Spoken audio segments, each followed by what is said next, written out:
Ya estamos de regreso en Es la Hora de Opinar. A mediados de este mes, la Secretaría de Hacienda identificó 3 riesgos para la economía mexicana. Enumero: las elecciones presidenciales del próximo 1 de julio, la incertidumbre en torno a las negociaciones del Tratado de Libre Comercio y sus resultados en América del Norte y, por supuesto, la reforma fiscal en Estados Unidos. Para analizar este tema, se encuentra con nosotros Jorge Suárez Vélez, economista y analista financiero, columnista, ¿qué tanto? Comentarista en medios de comunicación. Jorge, ¿cómo estás? No nos falta cantar falta? Y bailar, ¿no? Y muy popular últimamente, ¿no? En las redes sociales por meterse en asuntos electorales. Exacto. ¿no? ¿Cómo ves las cosas, Jorge? Hablamos de las acusaciones de corrupción, de la guerra sucia, del ambiente enrarecido que pues se está permeando en el país, pues, a propósito de las elecciones. ¿Qué tanto preocupa algo así? ¿Qué tanto preocupa cómo se ven las encuestas, los números, el ambiente? ¿Y qué tanto preocupan factores externos? ¿Por qué no empezamos por el asunto electoral, si te parece? Sí, preocupa mucho y yo te diría que creo que va a ir preocupando más, en cierta forma, porque el desenlace hacia la economía es radicalmente diferente dependiendo quién gane. Lo que yo te diría es que ahora que empieza a haber un poco más de definición en los equipos de algunas campañas, creo que aquí sí particularmente en la de López Obrador, y que está empezando a tener más roce con diferentes, por ejemplo, inversionistas internacionales que están viniendo de visita a México, sí se está empezando a despertar mucha preocupación por cosas que están diciendo. Y ahí no estoy siendo crítico, digamos, de Morena, simplemente quisiera subrayar que claramente la narrativa que están siguiendo sí preocupa mucho a inversionistas, tanto internacionales como locales. ¿Qué es lo que más preocupa? ¿Cuáles son las señales que perciben como focos de alarma los inversionistas? Mira, de entrevistas que sé que han tenido con gente del grupo del López Obrador, diría que preocupa primero que hablan muy libremente de este gasto hacia ninis, hacia viejitos, hacia una serie de cosas, donde alguien que estuvo en unas citas, unas juntas, me decía, empecé a hacer cuentas y llevan en 2, 3 puntos del PIB de gasto, y cuando les preguntamos, bueno, ¿y cómo los van a financiar? No, bueno, corrupción. No, ya en serio, ¿cómo los vas a financiar, no? Bueno, entonces alguien del equipo dijo, no estaríamos en contra de incrementar el déficit primario.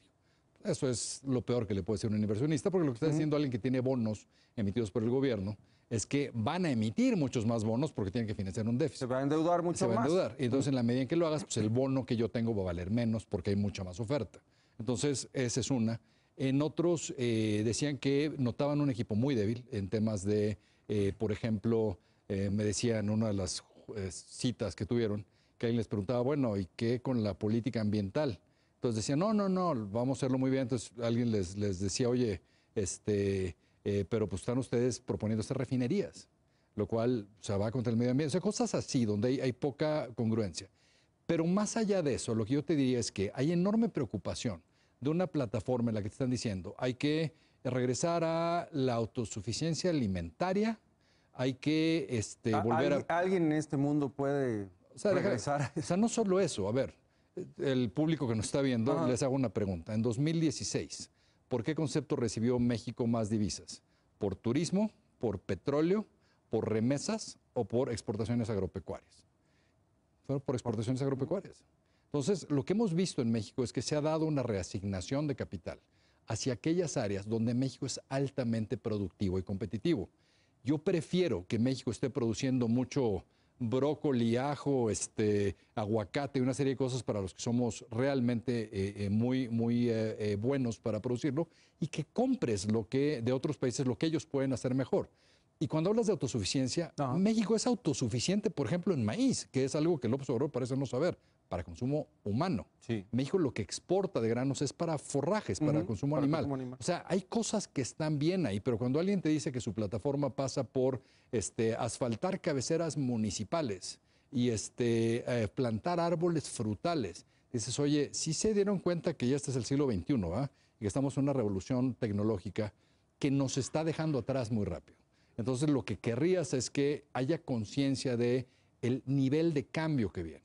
Ahora, en ese sentido, Sí creo, y aquí, o sea, me molesto a mí mismo en términos de que no quiero sonar a que soy partidista o en favor de uno u otro candidato. Lo que sí veo son las plataformas en sí. Y lo que sí veo es que hay una enorme diferencia entre una propuesta que te está diciendo van para atrás las reformas estructurales, la reforma energética, que pues, sabemos costó muchísimo pasar y que era indispensable hacer, una reforma en telecomunicaciones que está dando grandes beneficios al bolsillo de los consumidores, que está trayendo tecnología que no se tenía, una reforma energética, regresando a esta, que permitiría regresar a recuperar algo de la plataforma petrolera de México con tecnología que México simplemente no tiene, ni recursos para invertir en ella tampoco, que todo esto va para atrás. Cuando lo que ves es que hay de veras decenas de miles de millones de dólares en cola para entrar a México. Entonces tienes una situación que es bastante bipolar, una situación donde de seguir con las reformas, profundizarlas, implementarlas y de fortalecerlas con un andamiaje institucional más sólido, que creo que es una posibilidad para el próximo gobierno por una razón muy sencilla. Afinar las reformas. Afinar las reformas, pero fortalecerlas con cosas que hoy todos los mexicanos queremos. Estado de Derecho.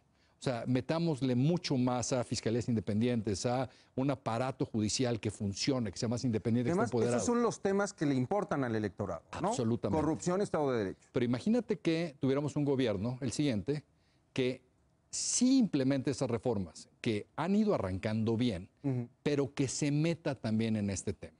Si hacemos eso, o sea, México podría tener altísimos niveles de inversión nacional y extranjera y podríamos aspirar a empezar a cerrar esa brecha que se ha abierto mucho contra países que sí están en esa revolución tecnológica. Entonces, eso, sí hay una diferencia abismal hacia para dónde podría ir el país y que depende estrictamente de las elecciones. Es decir, ¿no ha cambiado López Obrador realmente? ¿No? O sea, yo no entiendo. Porque con la incorporación de Alfonso Romo, eso es lo que vende Alfonso Romo, ¿no? Mira, al final de cuentas. O sea, yo soy bastante escéptico, Alfonso Romo. Sí. Yo creo que si ves su trayectoria como empresario, no es estelar. Y yo creo que nos hemos ido con la finta que muchos de los voceros de López Obrador son infinitamente más razonables que él.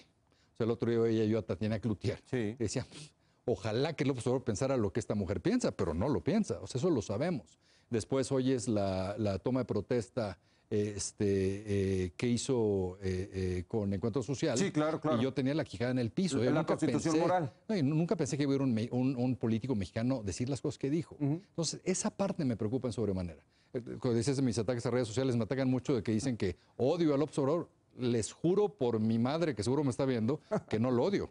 Pero sí me preocupa en sobremanera la plataforma, porque sí creo que es una plataforma que nos podría echar para atrás 40 años, pero aparte en un momento donde nuestra situación demográfica está dando la vuelta. O sea, no aguantamos 6 años de experimento.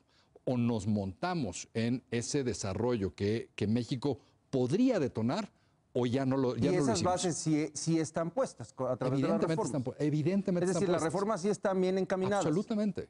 O sea, yo creo que, es algo que lo he escrito mucho, yo creo que las reformas son extremadamente importantes y fue casi milagroso pasarlas.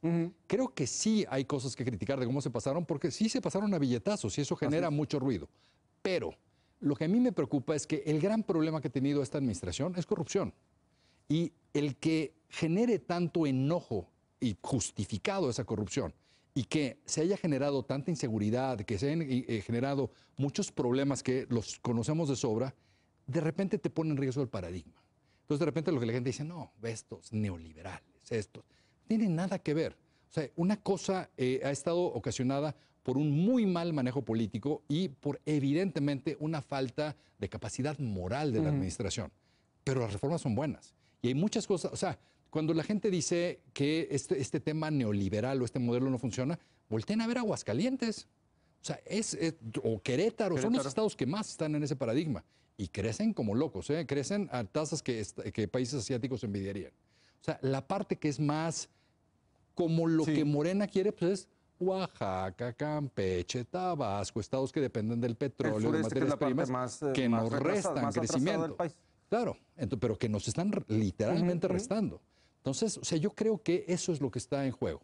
Y por eso me molesta mucho que por estas cosas que ha hecho sin duda muy mal esta administración, se ponga en riesgo lo que es mucho más estructural, mucho más fundamental. ¿Qué es lo que podemos esperar pues a futuro? Tú dices, si López Obrador llega a la presidencia, existe este riesgo. Pero ¿qué va a pasar entre este momento en el que estamos y las elecciones? Un momento de mucha incertidumbre, de mucho golpeteo. Mira, yo creo que, regresando a lo que te decía de todas estas entrevistas que empiezan a tener con diferentes jugadores que están invertidos en México, está creciendo la conciencia de que podría ser muy negativo un gobierno así. Te repito algo que dijo un inversionista, no lo dije yo, después de una junta con el equipo del observador. Dijo, mira, si llega este señor, una de las mejores compras en los mercados financieros es dólares a 20 pesos. O sea, ¿a qué voy con eso? Veríamos se detendría fuerte la inversión nacional y extranjera. Se ha detenido ya, hay incertidumbre. Pero particularmente yo creo que conforme pareciera más factible esto, veríamos mucha más inestabilidad en los mercados financieros que sin duda nos afectaría. Por el otro lado, si pareciera que existe la posibilidad que reformas continúen, que haya una serie de inercias que son muy deseables, yo creo que podríamos acabar sorprendiéndonos mucho, que podríamos tener un inicio del próximo sexenio con enorme interés internacional por invertir en México. Jorge, muchas gracias por estar con nosotros. Al contrario, gracias a ti. Hasta pronto. Hacemos una pausa, regresamos con Mauricio Mechulam, analizaremos la prohibición de armas en Estados Unidos, o el debate sobre la prohibición de armas en Estados Unidos y la reunión frustrada de los presidentes Enrique Peña Nieto y Donald Trump. Quédese aquí en Foro TV, que continúa La Hora de Fútbol.